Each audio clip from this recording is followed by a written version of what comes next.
I've made another indicator, another commodity channel index indicator. It's this one here down below. Okay. And it's called CCI threshold histogram.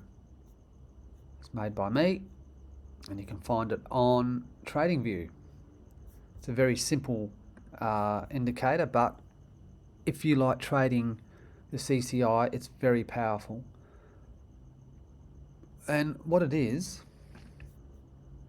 it's got the CCI length, okay, which is yellow. It has a smoothing length, which is 14, which is this blue line. And in here, you can come and change all the colors. Okay. I'm a huge fan of the CCI, and the way that I like to use it is like how Donald Lambert has suggested, who was the originator of the CCI. Only buy when it goes above this top channel, which is plus 100. Let me just get it up for you. So the upper level is plus 100, and the bottom level is minus 100, and there's a zero line in the middle. What the CCI does, it measures the standard deviation away from a moving average. Okay, so let me just go to this chart on the right hand side. This is a 15-minute chart of NASDAQ. So I've got this set at 20, and if I put a moving average on, now this other indicator here is one of mine as well. Okay, this is called CCI 100 SMA, EMA, and VWAP. It's got a lot of stuff in here. Okay, so I just want to put up a moving average of 20. Sorry, it gets a little bit messy in here. But this CCI down here is measuring how far price has moved away from the zero line. Now the zero line is represented here by this yellow line, which is the 20 period moving average, and you can see over here on the CCI that's a 20 period moving average. Everything corresponds, okay? So when it goes green, it means that it's one standard deviation away from the 20 period moving average, okay? And generally you will go long. They are the best signals, okay? It's Donald Lambert suggests that that is when the market is really at its strongest. Okay, so you need to go back and back test this, and for shorts it's exactly the same.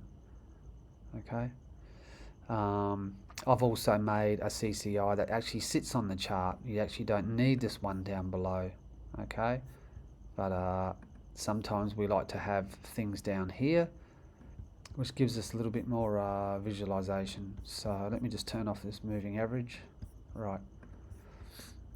So I also have exactly the same thing on the chart, a 20 period, a 20 period CCI, okay? Exactly the same.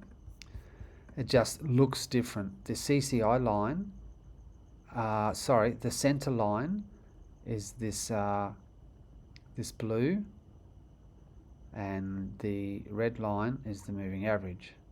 So the center line on the CCI is dead flat, whereas on the chart it's dynamic, it moves.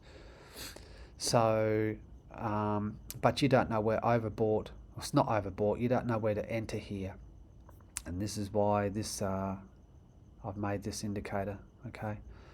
So price is breaking through the zero line, which is the 20 SMA, and it's under the moving average, and everything's in sync here, and your entry would be around about here on this 15-minute chart, okay, for a short, around about here. You might think it's too late.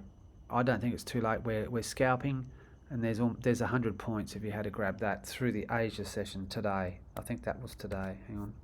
Yes, it was today. Okay, so don't think it's too late. It's exactly the time you're supposed to enter.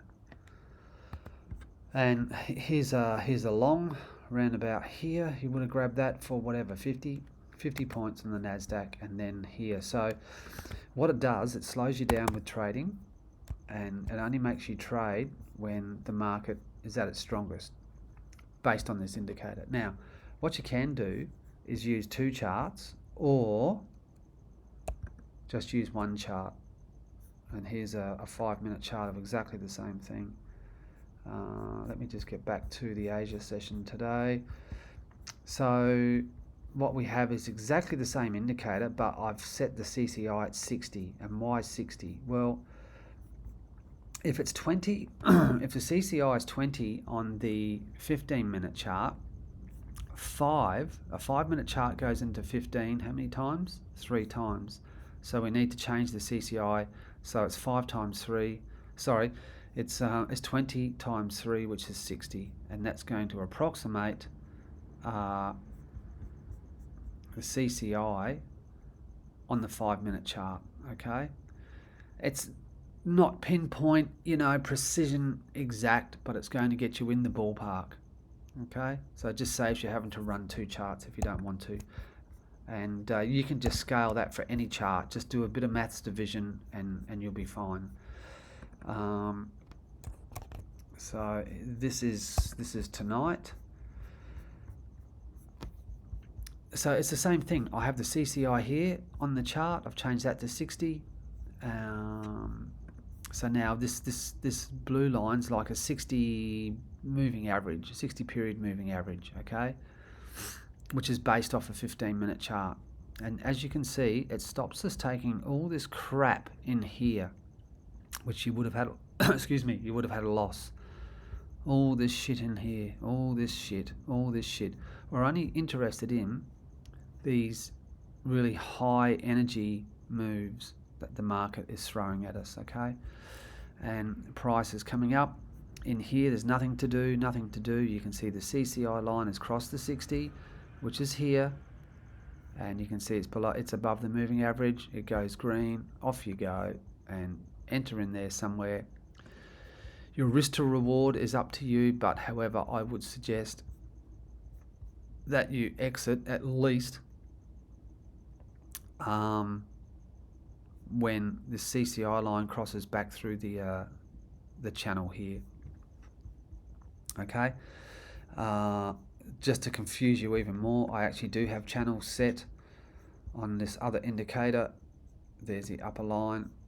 Okay, so that's where you could exit when price pulls back in through this top channel. Okay, if I put both channels on, you can see it just gets a bit noisier. That's all.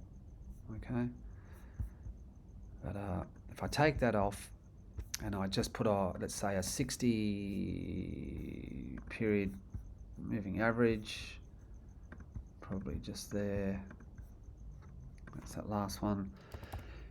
You can just trade that way, and price is above the 60. You can see it's gone long here. Okay, that's just a really clean way of doing things. I like things more complicated, and you can see prices under the 60. It's just a really simplified way of doing things. Go check it out. Go check this one out. CCI threshold histogram. Very, very handy little tool to have.